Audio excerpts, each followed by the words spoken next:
Hello friends, कैसे हैं आप लोग। मेरा नाम है हर्षित द्विवेदी फ्रेंड्स। और इस वीडियो में फ्रेंड्स मैं आपसे बात करूंगा नेशनल रजिस्टर ऑफ सिटीजन्स के बारे में।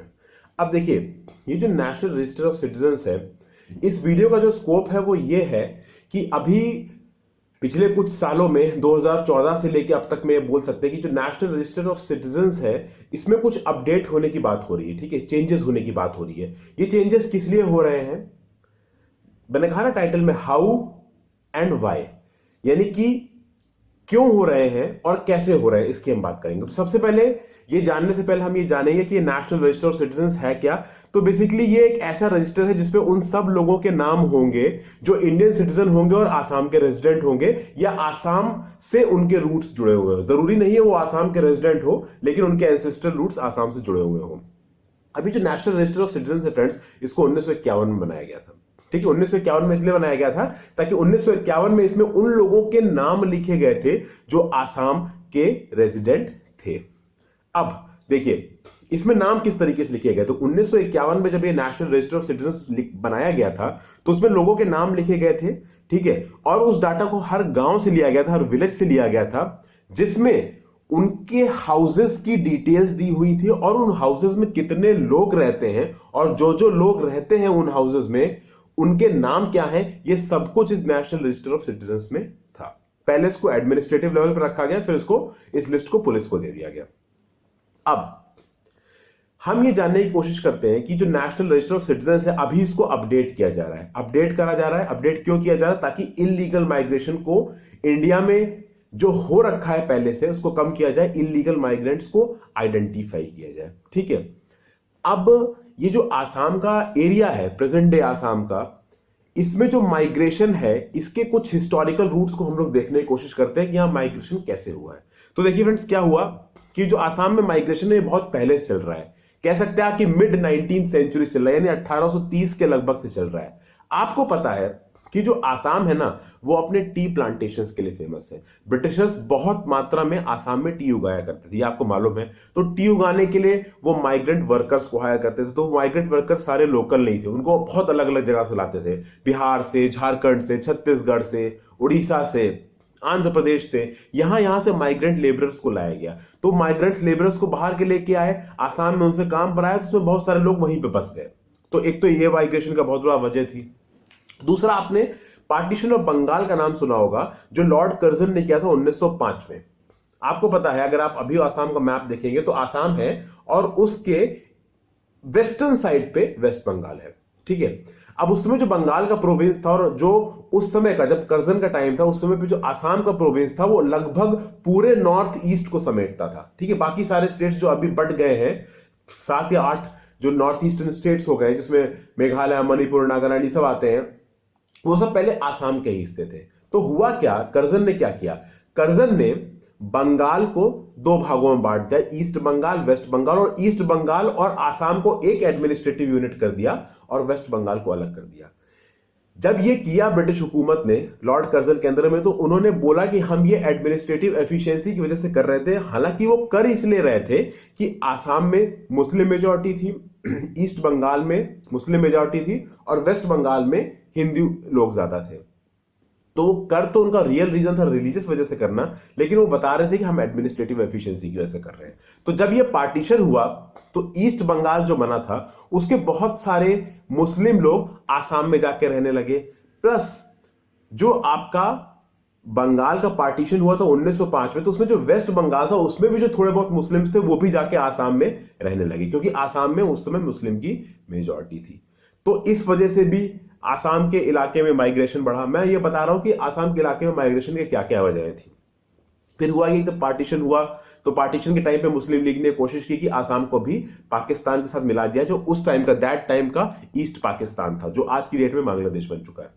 ठीक है, लेकिन गोपीनाथ बोरदोलोई जो आसाम के पहले चीफ मिनिस्टर बने थे, उनके एफर्ट से और उनको मदद की थी सरदार वल्लभ भाई पटेल ने, जवाहरलाल नेहरू ने, आसाम इंडिया में ही रहा, वो पाकिस्तान से नहीं मिल पाया।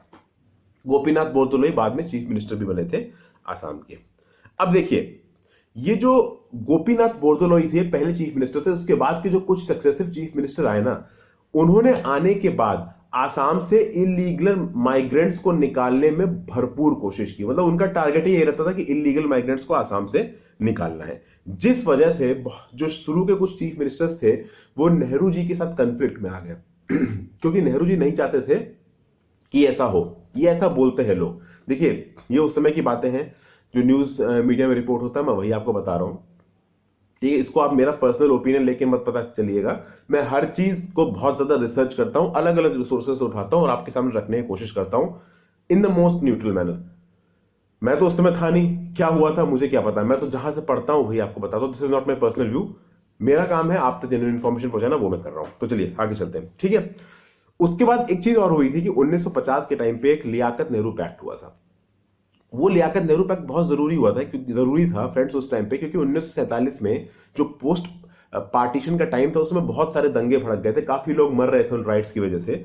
तो इस लियाकत नेहरू पैक्ट में कहा गया, इसको दिल्ली पैक्ट के नाम से भी जाना जाता है, कि जो रिफ्यूजीज हैं जिनकी प्रॉपर्टीज अनडिस्पोज्ड रह गई हैं, वो वुमेन जिनको एब्डक्ट कर लिया गया है, जो प्रॉपर्टी लूट ली गई है, ठीक है, इन सबको वापस करना चाहिए, माइनॉरिटी राइट्स को सेफगार्ड करना चाहिए। ठीक है, तो इसकी वजह से हुआ ये, जो माइग्रेशन था ना वो और बढ़ गया। ठीक है, जब देसी लियाकत पैक्ट की वजह से जब ये बोला गया कि जो प्रॉपर्टी लूटी गई उसको लौटाना है, एब्डक्टेड वुमेन को लौटाना है, ठीक है, लोग दूसरे देश से जाके अपनी प्रॉपर्टी को डिस्पोज ऑफ कर सकते हैं, तो एक माइग्रेशन के लिए मौका मिला, जिसकी वजह से माइग्रेशन और बढ़ा और ईस्ट पाकिस्तान से बहुत सारे लोग आसाम में आए इसकी वजह से। फिर बांग्लादेश लिबरेशन मूवमेंट हुआ। अब बांग्लादेश लिबरेशन मूवमेंट के टाइम पे क्या हुआ कि जो उस समय की पाकिस्तानी आर्मी थी, वो लोग, उस पाकिस्तानी आर्मी ने उस समय के ईस्ट पाकिस्तान के लोगों पे बहुत सारी एट्रोसिटीज करनी शुरू की, क्योंकि वो इंडिपेंडेंस मांग रहे थे पाकिस्तान से, और अपने आप को अलग कंट्री कहना चाह रहे थे। और ऑब्वियस सी बात है कि पाकिस्तान को इतनी आसानी से अलग नहीं होने देगा, तो उन पर बहुत सारी एट्रोसिटीज करने होने लगी। ठीक है, मास बेसिस पे मर्डर होने लगे, लेडीज के रेप होने लगे। तो उस चक्कर में बहुत सारे लोग आसाम में आ गए, इंडियन साइड पे आ गए, क्योंकि इंडियन साइड पे ऑब्वियस सी बात है उनको सिक्योरिटी मिली। फिर जब ये वॉर खत्म हो गया, उसके बाद भी बांग्लादेश की इकोनॉमिक कंडीशन इंडिया की इकोनॉमिक कंडीशन से खराब थी। इंडिया में इकोनॉमिक अपॉर्चुनिटीज ज्यादा थी, इंडिया के रिसोर्सेज ज्यादा थे, तो इकोनॉमिक कंडीशन की वजह से भी गरीबी से बचने के लिए कई सारे लोग कंसिस्टेंटली बांग्लादेश से छोड़ के इंडिया आते रहे हैं। ठीक है, तो ये भी एक वजह थी कि माइग्रेशन क्यों बढ़ा आसाम के अंदर में। तो ये मैंने आपको कुछ वजह बताई कि आसाम में माइग्रेशन क्यों बढ़ा, और इसके चलते चलते आसाम के लोकल लोगों को इस बात से प्रॉब्लम होने लगी कि यार हमारे जो नेटिव लोग हैं वो तो बहुत कम है, सब बाहर के लोग आके बस गए हैं। ठीक है, तो अब अपडेशन की बात आई कि ये पता लगाना चाहिए कि आसाम के सच में लोग कितने हैं और बाहर से कितने आए हैं। अब इसमें देखिए, एक सिटीजनशिप एक्ट 1951 में पास किया था पार्लियामेंट ने, ये बताने के लिए कि हमारे इंडिया के सिटीजन कौन कौन है। उस सिटीजनशिप एक्ट को 2009-2010 में अमेंड किया गया था, जिससे जो नेशनल रजिस्टर ऑफ सिटीजंस है, इसको ये पावर दी गई थी कि ये डिसाइड कर सकता है कि वो कौन से लोग हैं जो आसाम में रहते हैं और जिनके पास इंडियन सिटीजनशिप है। यानी 2009-2010 में सिटीजनशिप एक्ट 1951 को अमेंड किया गया और यह कहा गया कि नेशनल रजिस्ट्रेशन ऑफ सिटीजंस के पास, जो कि आसाम का ये पावर है कि वो डिसाइड कर सकता है कि आसाम में रहने वाले कौन कौन से लोग इंडियन सिटीजंस हैं। ठीक है, अब हम देखते हैं कि अब क्या हो रहा है। जो लेटेस्ट अपडेट चल रहा है, ठीक है, अभी ये कुछ रिपोर्ट आई है उसके बारे में आपको एंड में बताऊंगा। ठीक है, लेटेस्ट जो अपडेट चल रहा है जिसके हिसाब से बोला जा रहा है कि हम आसाम में जो रहने वाले, जो रियल आसाम में रहने वाले जो रियल में इंडियन सिटीजन है उनको पता करेंगे। उसमें ये बोला जा रहा है कि यार एक तो जो नेशनल रजिस्टर ऑफ सिटीजन था 1951 का, एक तो उसे बेसिस लिया गया। इलेक्टोरल रोल में जिसका जिसका भी नाम आया है उसको तो सीधे सीधे इंडिया का सिटीजन माना जाएगा। ठीक है, या फिर जिसके पास इलेक्टोरल रोल में नाम नहीं है लेकिन कुछ डॉक्यूमेंट्स हैं। कब के इश्यू हुए डॉक्यूमेंट्स? 24 मार्च 1971 की मिडनाइट से पहले इश्यू हुए डॉक्यूमेंट्स हैं। वो डॉक्यूमेंट्स क्या क्या हो सकते हैं? लैंड टेनेंसी रिकॉर्ड्स हो सकते हैं, सिटीजनशिप सर्टिफिकेट हो सकता है, पासपोर्ट हो सकता है। जिसके पास कुछ इस तरीके के रिकॉर्ड्स हैं उसको भी इंडियन सिटीजन माना जाएगा, लेकिन जिसके पास ये सब चीजें नहीं है उसको इंडियन सिटीजनशिप नहीं माना जाएगा। यानी एक तो उसका नाम या तो नेशनल रजिस्टर ऑफ सिटीजन 1951 में हो, दूसरा उसका इलेक्टोरल में नाम हो अप टू 1971 ईयर, तीसरा कि उसका 24 मार्च 1971 की मिडनाइट तक इशू हुआ कोई एक ऐसा डॉक्यूमेंट हो जिससे उसकी इंडियन सिटीजनशिप प्रूव हो रही हो। फॉर एग्जांपल उसके पास लैंड टेनेंसी रिकॉर्ड्स हो, सिटीजनशिप सर्टिफिकेट हो, पासपोर्ट, उस टाइप की कोई चीज हो तो उसको इंडियन सिटीजन मान लिया जाएगा। और अगर उसका ये सब चीजें नहीं है तो उसको इंडियन सिटीजन नहीं माना जाएगा। और वो लोग जो 1971 के बाद पैदा हुए हैं उनको यह बताना पड़ेगा कि उनके जो एंसेस्टर्स हैं, उनके जो पेरेंट्स हैं, मदर हैं, फादर हैं, वो उनका नाम एनआरसी 1951 में था या फिर 1971 के इलेक्टोरल रोल में था, या फिर उनके पास कोई एक ऐसा डॉक्यूमेंट था जो उनको 24 मार्च 1971 तक मिडनाइट से पहले इशू किया गया था। और साथ साथ जो 1971 के बाद लोग पैदा हुए हैं उनको अपना रिलेशनशिप प्रूफ इन लोगों के साथ दिखाना पड़ेगा। जैसे कि फॉर एग्जांपल एक इंसान जिसने 1975 में पैदा हुआ, वो जब इंडियन सिटीजनशिप के लिए अभी अप्लाई करेगा तो बताएगा कि मेरे फादर ये थे और उनका नाम इस रजिस्टर में था और ये मेरे फादर है, इसका ये प्रूफ है, ठीक है। तब जाके उसको अभी जो लेटेस्ट अपडेट किया जा रहा है नेशनल रजिस्टर ऑफ सिटीजंस, उसमें उसको जगह मिलेगी।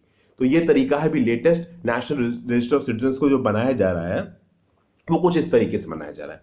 अब देखिए फ्रेंड्स, ये सब हुआ क्यों? 25 मार्च 1971 में बांग्लादेश लिबरेशन वॉर बिगिन हुआ। जब बांग्लादेश लिबरेशन वॉर बिगन हुआ ना 25 मार्च 1971 को, तो मास माइग्रेशन हुआ बांग्लादेश से इंडिया के अंदर में। तो 24 मार्च 1971 को कट ऑफ डेट माना गया है। इसीलिए उसे कट ऑफ डेट माना गया है क्योंकि 25 मार्च 1971 से बांग्लादेश लिबरेशन वॉर की वजह से बहुत सारे बांग्लादेशी इंडिया में आने लगे।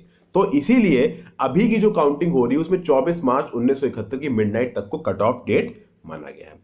अब 1979 से लेकर 1985 तक आसाम बहुत डिस्टर्ब रहा था। एडमिनिस्ट्रेटिव बहुत प्रॉब्लम्स होने लगी थी, पूरे स्टेट में हड़ताल हो रही थी, ठीक है, ऑफिसेस बंद हो गए थे, बहुत सारी प्रॉब्लम हो गई थी। क्यों हुआ था? ये इसलिए हुआ था क्योंकि जो आसाम की स्टूडेंट यूनियन है और एक और आसाम गण संग्राम परिषद करके एक ऑर्गेनाइजेशन है, ठीक है, इन लोगों का ये कहना था, इन लोगों ने एक मूवमेंट चला रखा था कि हमको इलीगल माइग्रेंट्स को पहचानना है और उनको बाहर निकालना है। तो एक आसाम अकॉर्ड साइन हुआ कब? 15 अगस्त 1985 को। ये किसके किसके बीच में साइन हुआ? सेंटर के बीच में, ऑल आसाम स्टूडेंट यूनियन के बीच में और ऑल आसाम गण संग्राम परिषद के बीच में। जिससे हुआ ये कि एजिटेशन तो खत्म हो गया, इलीगल माइग्रेंट्स के खिलाफ जो एजिटेशन था वो खत्म हो गया। ये एजिटेशन कब से कब तक चला था? 1979 से 1985। लेकिन इस आसाम अकॉर्ड ने 3 पॉइंट मैकेनिज्म दिया। उस 3 पॉइंट मैकेनिज्म के अंदर 3 पॉइंट थे। पहला पॉइंट तो ये था कि यार वो रेजिडेंट्स आसाम के जो आसाम में 1 जनवरी 1966 से पहले आए हैं उनको इंडियन सिटीजनशिप दे दी जानी चाहिए। दूसरा, जो लोग 1966 से लेके 25 मार्च 1971 के बीच में आए हैं उनसे 10 साल के लिए सिटीजनशिप छीन लेनी चाहिए और उसके बाद उन्हें दे देनी चाहिए इंडिया की सिटीजनशिप। और जो लोग 25 मार्च 1971 के बाद आए हैं उनसे कंप्लीटली इंडियन सिटीजनशिप छीन लेनी चाहिए और उनको डिपोर्ट कर देना चाहिए वापस बांग्लादेश में। ये थे आपके आसाम अकॉर्ड के 3 पॉइंट मैकेनिज्म। अब जो सक्सेसिव गवर्नमेंट्स आई इसके बाद में वो आसाम अकॉर्ड की इन कंडीशंस को फुलफिल नहीं कर पाई, क्योंकि आप समझ सकते हैं कि इन कंडीशंस को फुलफिल करना बहुत मुश्किल है। 25 मार्च 1971 के बाद के जो लोग आए, पहली बात तो उनको पहचानना मुश्किल है, दूसरी बात उनको यहां से निकालना, it was a very huge task. तो ये सक्सेसिव गवर्नमेंट्स इसको नहीं कर पाई। फिर क्या हुआ कि मई 2005 में फिर से ऑल आसाम स्टूडेंट यूनियन, फिर यूनियन गवर्नमेंट, स्टेट गवर्नमेंट, ये सब लोग मिले in presence of the then prime minister mister Manmohan Singh, और ये डिसाइड किया गया कि जो आसाम में लोग रह रहे हैं वो इंडियन सिटीजन हैं या नहीं है, ये बात will be decided on the basis of the electoral rules of 1971। ये बात तय हुई उस टाइम पे। उसके बाद आसाम असेंबली ने 18 मार्च 2010 को एक रेजोल्यूशन पास किया वॉइस वोट से और सेंट्रल गवर्नमेंट को अर्ज किया कि नेशनल रजिस्टर ऑफ सिटीजंस को आप अपडेट करिए। यानी आसाम असेंबली ने भी वॉइस वोट से रेजोल्यूशन पास करके सेंट्रल गवर्नमेंट को अर्ज किया कि नेशनल रजिस्टर ऑफ सिटीजंस को जल्दी से जल्दी अपडेट किया जाए। अब अभी देखिए क्या हो रहा है, कैसे हो रहा है ये। देखिए फ्रेंड्स, 3.29 करोड़ पीपल ने डॉक्यूमेंट्स के साथ अप्लाई किया है नेशनल रजिस्टर ऑफ सिटीजंस के सामने, ये प्रूव करने के लिए हमारे रूट्स आसाम से जुड़े हैं। इसमें वो लोग भी हैं जो अभी आसाम में रह रहे हैं, इसमें वो लोग भी हैं जो आसाम के हैं पर अभी इंडिया के किसी और पार्ट में रह रहे हैं। लेकिन फिर भी ये पता करने के लिए कि कौन सही है कौन गलत है, इतने लोगों ने अप्लाई किया है, ठीक है, नेशनल रजिस्टर ऑफ सिटीजंस के सामने। अभी 31 दिसंबर, ठीक है, 2017 की मिडनाइट पे एक लिस्ट आई थी जिसमें 1 करोड़ 90 लाख लोगों का नाम था। वैसे तो 2 करोड़ 38 लाख लोगों की लिस्ट आनी थी, पर 48 लाख लोगों का वेरिफिकेशन नहीं हो पाया था, इसलिए केवल 1 करोड़ 90 लाख लोगों की लिस्ट आई थी। तो आप समझ सकते हैं कि अभी भी 3.29 माइनस 1 करोड़ 90 लाख लोगों के नंबर आने बाकी, यानी लगभग 1 करोड़ 39 लाख लोगों की लिस्ट अभी भी आनी बाकी है। और अभी देखिए बहुत सारे राउंड्स चल रहे हैं कि बहुत सारे एमपी एमएलए के भी नाम नहीं है, अलग अलग कम्युनिटीज की बहुत सारे लोगों के अभी उस लिस्ट में नाम नहीं है, ठीक है। तो अभी बहुत सारे नाम आने बाकी हैं। अब सवाल ये उठता है फ्रेंड्स कि मान लीजिए ये लिस्ट जब फाइनली प्रिपेयर हो जाएगी, उसके बाद कुछ बहुत सारे लोग ऐसे निकल के आएंगे जिनका नाम इस लिस्ट में नहीं होगा। तो अब सवाल उठता है कि इस केस में हम लोग क्या कर सकते हैं, ठीक है। बहुत सारे, तो क्या आप उनका मास डिपोर्टेशन करेंगे? मास डिपोर्टेशन मतलब क्या आप उनको वापस बांग्लादेश भेजेंगे? क्या ये आसान है फ्रेंड्स कि ये पता कर लेना? चलो मान लीजिए कि आपने पता कर भी लिया एक बार को, मान लीजिए, फिर आप उनको वापस बांग्लादेश कैसे भेजेंगे? देखिए, सुप्रीम कोर्ट का यह कहना है कि आप इंडियन गवर्नमेंट को बांग्लादेश गवर्नमेंट के साथ एक प्रॉपर स्टैंडर्ड ऑपरेटिंग प्रोसीजर को बनाना चाहिए और उस हिसाब से वापस भेजना चाहिए बांग्लादेशी इलीगल माइग्रेंट्स को। लेकिन बांग्लादेश कंसिस्टेंटली माइग्रेशन को डिनाई कर रहा है। तो मान लो इंडिया वालों ने कुछ ऐसे लोगों के नाम निकाल भी लिए जो इंडिया वाले कह रहे हैं कि बांग्लादेश के हमारे नहीं और उनको वापस भेजना चाह रहा है, तो बांग्लादेशी गवर्नमेंट उनको लेने के लिए तैयार ही नहीं है। और बांग्लादेश में 2018 में इलेक्शंस लगे, तो एक और सेंसिटिव मुद्दा है।